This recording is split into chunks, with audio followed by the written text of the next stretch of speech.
RCM हमें क्यों करना चाहिए? दुनिया में बहुत काम है, हम कर भी रहे थे पहले, फिर आरसीएम क्यों? आप सब जानते हैं इस चीज को। जब हमारे हाथ में कुछ नहीं होता और रियल में कुछ नहीं है हमारे हाथ, तो हम ये बोलते हैं, आप देखना जनरल लोगों का जवाब आता है जैसी उसकी मर्जी। जब आदमी अपने प्रयास करने के बाद, जितने भी अपने एफर्ट से लगाने के बाद जब हार जाता है किसी भी चीज से, तो वो एक ही बात बोलता है, सब कुछ उसके हाथ में है। तो ये रियल है, सब कुछ उसी के हाथ में है। लेकिन आरसीए में क्या प्लेटफॉर्म है जो यहां वो सब कुछ होते हुए भी बड़ा काम किया जा सकता है? थोड़ा सा आज इसको हम समझते हैं।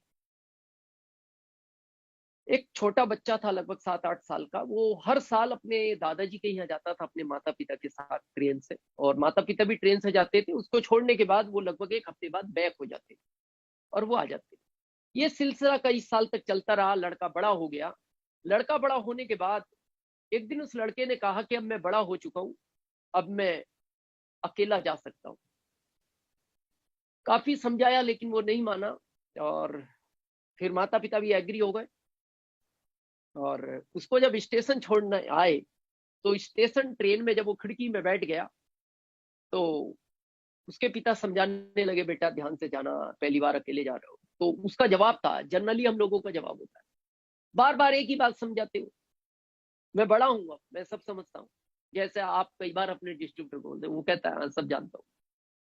तो फिर भी उसके पिता कुछ कहने ही जा रहे थे, तो वो लड़का बार बार टोक देता था। लेकिन इतने में जब ट्रेन चलती है, तो एकदम पिता ने अपनी जेब से एक चिट्ठी निकाली और चलती ट्रेन में उस लड़के की जेब में उस चिट्ठी को डाल दिया। वो लड़का, पहली यात्रा थी उसकी अकेले की, और सब देखता हुआ जा रहा था, खिड़की से सारा माहौल देख रहा था। थोड़ी देर बाद उस डिब्बे में आना जाना एक्टिविटी, कुछ इस तरह के लोग रहते हैं, तेज तेज बोलना, इधर उधर जाना। तो उस लड़के को थोड़ा सा ऐसा अकेलापन महसूस होने लगा। थोड़ी देर बाद क्या घटना घटती है कि एक व्यक्ति सामने वाली सीट पर उसको बहुत घूर घूर के देख रहा था।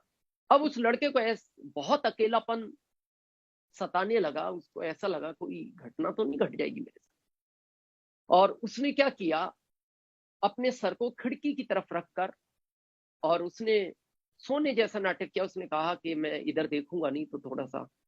और जैसे ही उसने मुंह नीचे किया, उसकी आंख में आंसू आ गए। वो रोने लगा अकेला। उसको ऐसा अनसिक्योर्ड महसूस करने लगा। उसको लगा आज मेरे साथ कोई घटना घट सकती है। लेकिन अचानक रोते रोते उसका ध्यान गया कि पिता ने चलते हुए एक कागज जेब में डाला है। वो कागज क्या है? वो कागज निकालता है, उस कागज पे लिखा हुआ था, बेटा घबराना मत, मैं पिछले डब्बे में ही तुम्हारे साथ हूं।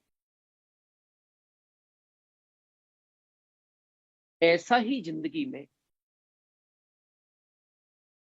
आप किसी भी वर्क को करो, मैं किसी प्रोफेशन के विरोध में नहीं हूं। जॉब में आप अकेले डरे हुए हो उसी बच्चे की तरह, आप अपनी दुकान में अकेले डरे हुए उसी बच्चे की तरह, क्योंकि आपकी सपोर्ट में कोई खड़ा नहीं। अगर आप फार्मर हो, उसी खेती में उस तरह डरे हुए हो उस अकेले बच्चे की तरह। लेकिन आरसीएम एक ऐसा प्लेटफॉर्म है जहां हर एप्लाई कहती है, डरना नहीं, मैं पीछे तुम्हारे पास खड़ा हूं। हर एप्लाई कहती है। हमारे कंपनी के कैसे वेंडर्स हैं आप देखो। खाने पीने की चीजों में न्यूट्रिशन की आवश्यकता नहीं है, लेकिन उन्होंने कहा आप घबराना नहीं, हेल्थ के साथ हम खड़े हैं, तुम्हारे साथ पीछे खड़े हैं। आगे भी हो सकते थे लेकिन इसलिए नहीं होते, आप अपनी स्पीड कम कर दोगे, आप चलते रहो, हम हर क्षेत्र में आपके साथ हैं। इसीलिए मैं कहता हूं आरसीएम ये गॉड गिफ्टेड प्लान है। इसको इस दुनिया का मालिक चलाता है। अप्लाई ने खड़ी है, वेंडर्स हमारे खड़े हैं, कंपनी के ओनर हमारे खड़े हैं, सैकड़ों प्रोडक्ट ताकतवर हमारे साथ खड़े हैं। बस आपको शुरुआत करनी है। और आज जितने भी नए लोग हैं, मैं इसके आगे बात करूंगा, आज अपना शुरुआत करें।